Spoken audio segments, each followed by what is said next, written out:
An update on what's going on with the CTS V. I just put a Borla exhaust on it. I took the factory exhaust off, and a couple of months ago I put a Ford 8.8 differential under it with drive shaft shop axles, and you can see everything fits really nice. That rear was a piece of cake to put in the car.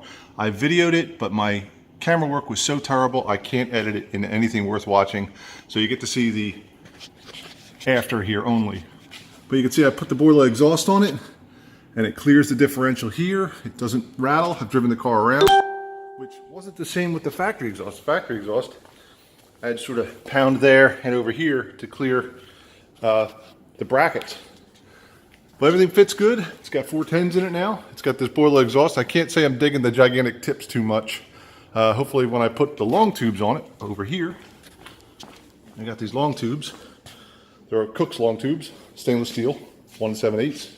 And hopefully when I put those on, I can slide the exhaust forward just a little bit, enough to pull those tips in, because I don't really like that they stick out beyond the bumper. I want them flush with the end there.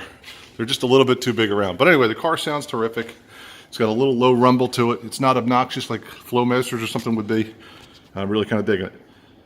That's it for now. I ordered a brand new GM LS3 block. We're building a 418 stroker for it. It's going to have GM ported, it's the CNC ported LS3 heads.